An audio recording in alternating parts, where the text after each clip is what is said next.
Allora, l'avete capito, ci sono tantissimi motivi per cui la sanità pubblica è importante. La sanità, le risorse sulla sanità devono essere considerate un investimento e non una spesa, e dall'ultimo rapporto Fnamceo Censis abbiamo visto ogni euro speso insomma, per la sanità se ne generano quasi 2. Tutto questo è insomma anche importante lavoro che sta facendo la Federazione Nazionale per salvaguardare il Servizio Sanitario Nazionale. Abbiamo qui con noi oggi il presidente della FNOMCEO, Filippo Anelli, dottor Filippo Anelli.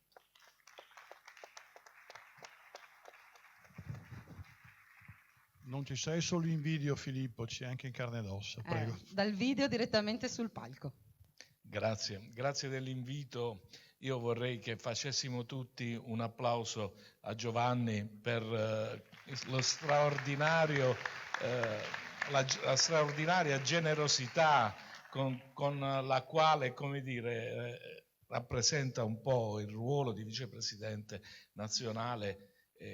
Onestamente insomma mi dà una grandissima mano e insieme facciamo tantissime cose. Poi capisco anche che svolgere anche l'attività di presidente provinciale di un ordine insieme con gli odontoiatri è sempre, come dire, molto impegnativo. Quindi un grazie veramente di cuore, Giovanni, per la tua dedizione al lavoro che fai in FNOMCEO.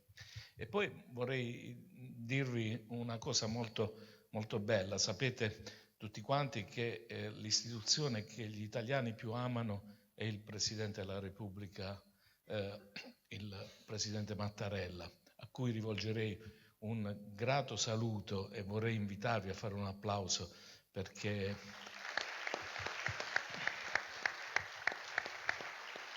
il Presidente Mattarella ci è sempre stato vicino, ci ha sempre sostenuto nei momenti più difficili durante il Covid, ma anche dopo, in qualsiasi altra circostanza. Le ultime sue dichiarazioni fatte a Genova in occasione dell'assemblea dell'ANCI e anche durante il Festival delle Regioni a Torino di qualche settimana fa, mostrano il suo sostegno alla professione medica e al Servizio Sanitario Nazionale.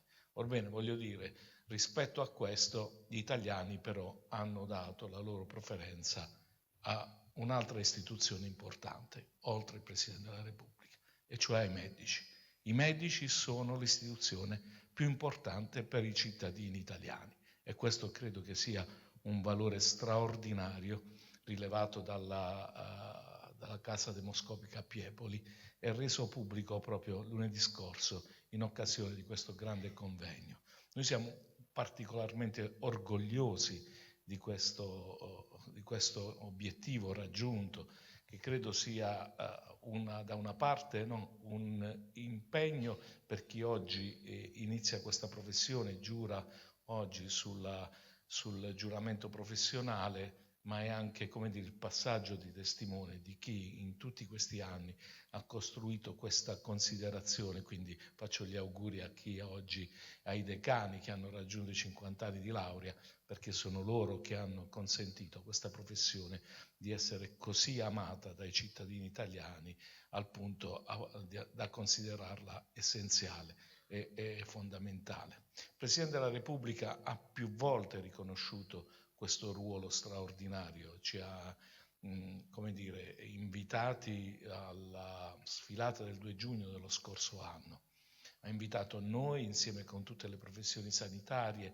e facendo una scelta molto importante, non ha invitato i direttori generali delle ASL, ha invitato i professionisti, dando un peso a quella scelta alle competenze che noi rappresentiamo. Sono le competenze oggi che rappresentano per lo Stato un valore strategico nello sviluppo della nostra democrazia, ma anche nello sviluppo economico, come abbiamo poc'anzi visto, E anche questo passaggio poi è un passaggio importante, perché il Presidente della Repubblica ci ha insigniti per la prima volta nella storia della Repubblica di una medaglia d'oro al valore della sanità pubblica, e questo è un grandissimo motivo di orgoglio, perché credo sia il riconoscimento dello sforzo fatto da tutti i professionisti in questo periodo così difficile della nostra Repubblica.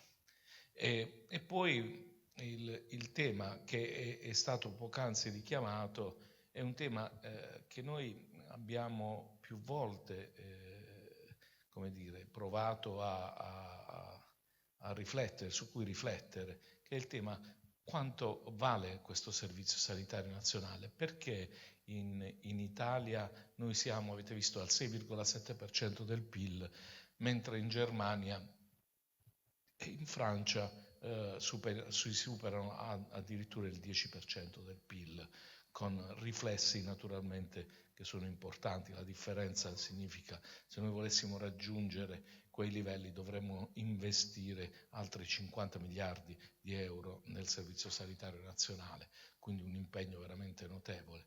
E poi riflettendo, perché questo? Perché voglio dire, alla fine il nostro servizio sanitario nazionale, avete visto i dati sulla letteratura, qui ci collocano tra i primi tra i primi settori al mondo, tra i primi professionisti al mondo, quindi un altro motivo di orgoglio della professione, essere al secondo posto in Europa, al sesto posto nel mondo per produzione proprio di lavori scientifici.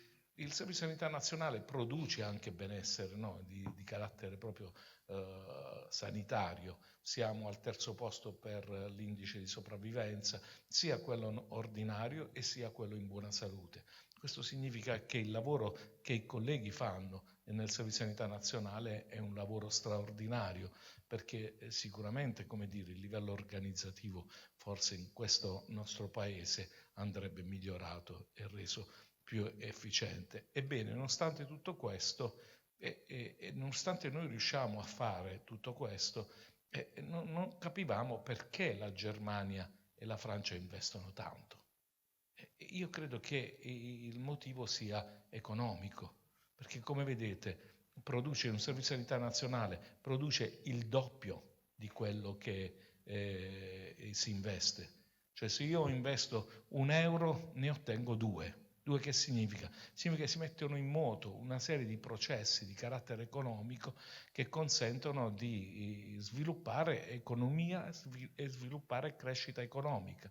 Avrò, se faccio un appalto, coinvolgerò per esempio i trasportatori di un determinato prodotto, coinvolgerò gli artigiani, coinvolgerò l'industria, ma coinvolgerò anche i professionisti, quelli che fanno i conti, quelli che redigono il contratto da firmare e così via. Pensate, tutta questa popolazione che gira intorno al Servizio Sanitario Nazionale, rispetto ai 670.000 oggi che lavorano come dipendenti del Servizio Sanitario Nazionale, raggiungono i 2.200.000 addetti di persone che lavorano per il Servizio Sanitario Nazionale. Se raggiungessimo la Germania, raddoppieremmo, arriveremmo a 4,5 milioni di persone che lavorerebbero nel Servizio Sanitario Nazionale. Allora, se questa è la visione, allora io penso che alla politica consegniamo un grande messaggio, che questo Servizio Sanitario Nazionale non soltanto ci produce salute, ci fa star bene, ma produce anche ricchezza, che è la ricchezza economica. Quindi mette in moto una serie di processi per cui quando lo Stato decide di investire, deve pensare: ma l'investimento in un settore è equivalente a quello della sanità, visto il raddoppio che dà in termini economici? Forse ci dobbiamo pensare tutti.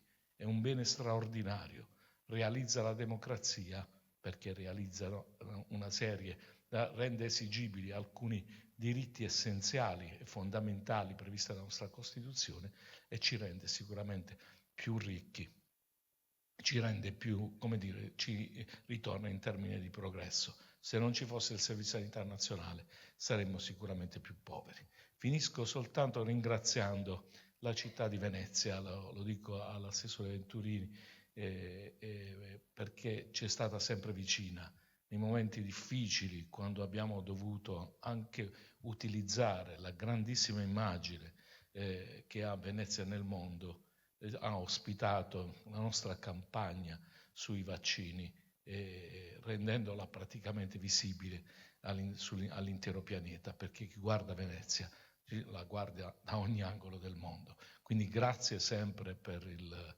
supporto e grazie per la collaborazione. Grazie Presidente, grazie di essere qui anche quest'anno con noi. Grazie Giuliano. E restiamo in questa dimensione nazionale che abbiamo aperto con il Presidente Anelli, perché oggi ci sono anche i rappresentanti di 2 tra i maggiori sindacati dei medici ospedalieri che ci sono in Italia, e cominciamo con il Presidente Guido Quici, che è il Presidente nazionale della Federazione CIMO FESMED. Benvenuto Presidente. Grazie.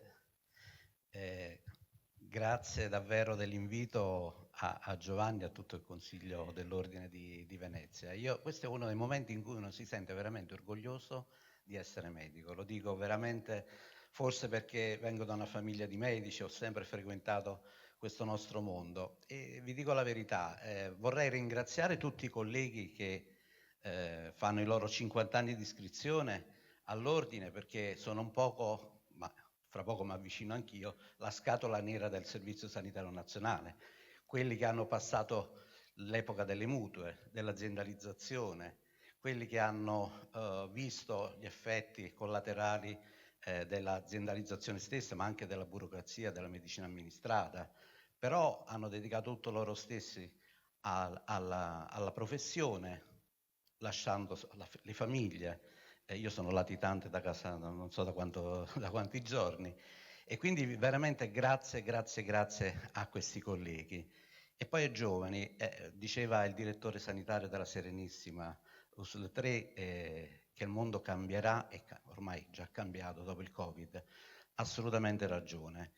Tra l'innovazione tecnologica, le reti neurali, l'intelligenza artificiale e tutto quello che ne consegue, One Health, quindi un ragionamento diverso, un approccio diverso alla sanità, io quello che mi sento di suggerire ai colleghi giovani di essere dei validi professionisti, di cercare di essere sempre autonomi nella diagnosi e nella terapia, e di seguire costantemente il codice deontologico che aiuta molto spesso, soprattutto nei momenti di difficoltà.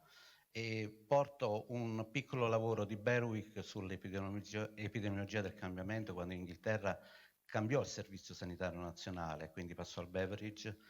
Ebbene, questi colleghi, il 2% fu dichiarato innovatore, creatore, il 18% opinion leader, poi 36% cambiatore precoce, poi cambiatore lento, e una piccola percentuale, tra virgolette, viveva nel passato. Ebbene, io vi auguro davvero di perseguire e di diventare tutti opinion leader e di cavalcare le innovazioni e mai subirle, soprattutto in questo momento molto delicato. Grazie a tutti, buonasera.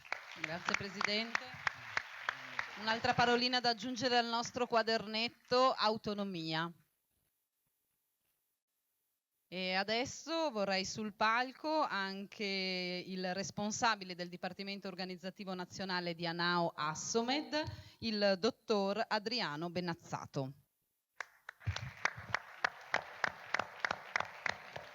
Benvenuto.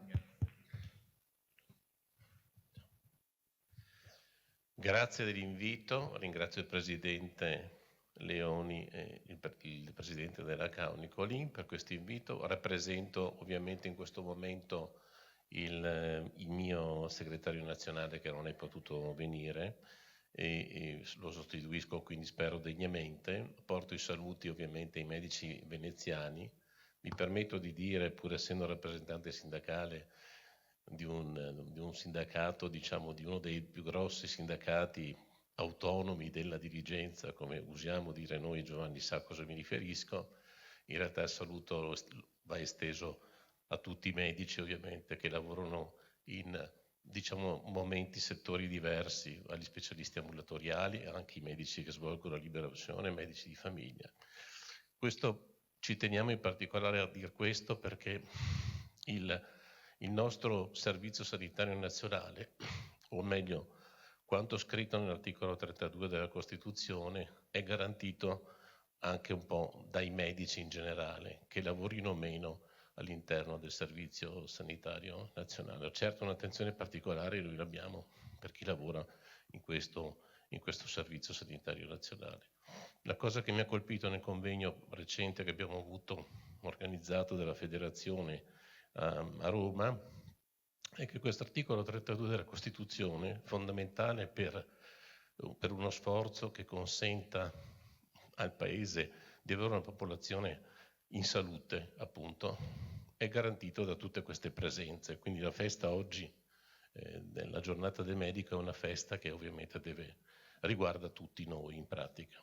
Questo articolo 32, la cosa che mi ha sorpreso, è stato scritto da un medico e non lo sapevo, l'ho scoperto pochi giorni fa, un tisiologo, anche di fama internazionale, non ricordo il nome, membro della Costituente, che è riuscito a convincere gli altri membri della Costituente con un ragionamento molto semplice. Se non c'è salute, io non saremo mai in grado come Paese di garantire diritti o libertà. Che diritto o che diritti o che libertà posso garantire o posso pretendere, io posso esercitare se non sono in salute?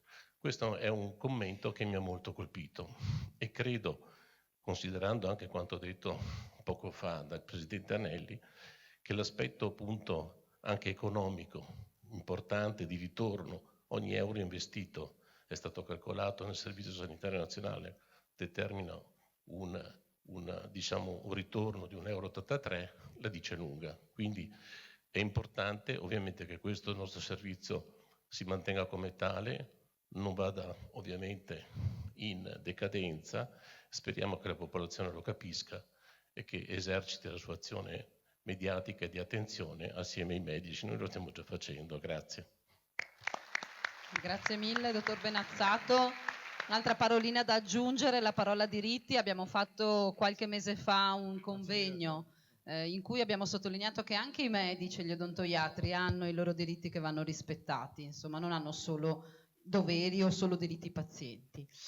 Allora, siamo quasi alla fine dei saluti delle autorità, però abbiamo voglia di invitare qui sul palco altri due amici, perché da alcuni anni ormai l'Ordine si è aperto anche alle altre professioni sanitarie, perché siamo convinti che la sinergia debba essere stretta, che le collaborazioni debbano esserci.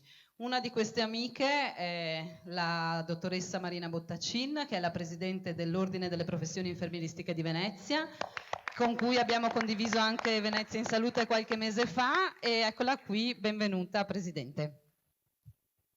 Buon pomeriggio a tutti, benvenuti. Vengo sempre volentieri a questo evento perché al di là del mio ruolo istituzionale, intanto per la splendida cornice in cui viene effettuato, poi per i tanti amici e le tante persone e l'opportunità di incontri che c'è. Ringrazio pertanto l'ordine dei medici e degli odontoiatri, in particolare il dottor Leoni, presidente, e il dottor Nicolin. E io porto oggi a tutti il saluto mio personale, le congratulazioni a tutte le giovani dottoresse che abbiamo visto sono in aumento nel numero e ai nostri giovani medici. E ricordo anche, porto il saluto e l'augurio anche alle famiglie, come abbiamo ricordato prima, perché li hanno supportati in questi lunghi anni di studio e continueranno purtroppo, dovranno continuare a supportarli, come diceva il dottor Nicolin. E, mi permetto soltanto di ricordare a questi giovani, come ricordiamo sempre i nostri giovani colleghi infermieri, no? Quando vengono a iscriversi, quando si iscrivono, che la professione medica come quella infermieristica non è semplicemente solo una professione, ma diventa proprio una scelta di vita, con tutte le responsabilità e gli oneri che questa comporta. Ecco, questo era il messaggio che volevo dare. E ci tengo anche a fare gli auguri e con tutta la nostra riconoscenza e gratitudine a tutti quelli fra voi che oggi festeggiano i 50 anni di laurea. E con questo vi auguro buon pomeriggio e buon proseguimento. Ringrazio tutti, grazie veramente. Grazie Presidente Bottaccin.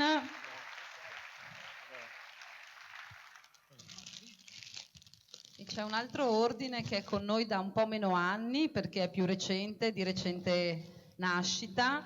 Devo leggerlo, Presidente, mi scusi, ma è troppo complicato.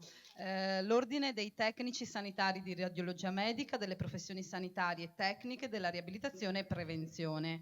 È con noi, dicevo, da poco tempo, ma siamo già entrati in sintonia, il Presidente Andrea Maschera, che è Presidente dell'Ordine di Venezia e Padova insieme. Certo, grazie, grazie a tutti volevo voi. solo dire, 16.000, 19.000 professionisti? Assolutamente ecco, sì, giusto per darvi un'idea.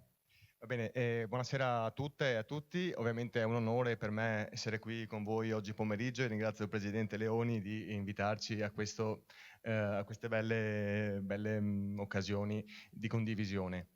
Ovviamente oggi porto i saluti delle 18 professioni sanitarie che rappresento, che sicuramente qualcuno di voi le conosce di più, qualcuno altri meno, ma ovviamente area tecnica diagnostica, area tecnica assistenziale, area riabilitativa e area della prevenzione, che con voi e assieme a voi tutti i giorni aiuta a creare quella bellissima situazione che abbiamo, che è il sistema sanitario nazionale, a cui tutti crediamo e a cui tutti vogliamo che il futuro sia sempre più forte e più efficace e più presente nel territorio. Due parole, ovviamente ai colleghi che oggi festeggiano i 50 anni di laurea, va ovviamente il mio ringraziamento, perché probabilmente grazie a loro si sono create le nostre professioni. E ai nuovi colleghi che oggi giurano, l'auspicio di creare con loro la sanità del domani, la sanità del futuro, che sarà quella che non ancora sappiamo, non abbiamo la sfera di cristallo, ma che sappiamo andrà sempre più verso la territorialità e verso la periferia. Ecco, quindi con questo io vi ringrazio, vi auguro buon lavoro. Ovviamente l'ordine con noi e con voi continuerà su grandi tematiche che stiamo lavorando, su cui stiamo lavorando sia in scala locale sia in scala nazionale.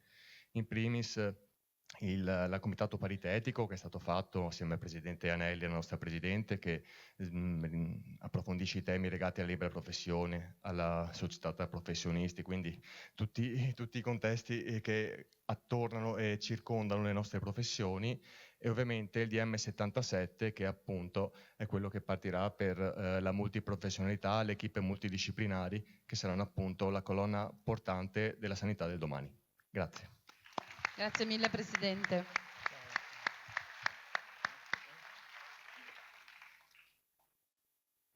Grazie dottor Maschera. E allora siamo... Un attimo Chiara, perché a sorpresa ci ha raggiunto anche il Presidente Lorimeci Rovigo, Francesco Noce, che è anche il Presidente della Federazione Regionale dei Medici. E allora lo invitiamo a salire per un saluto.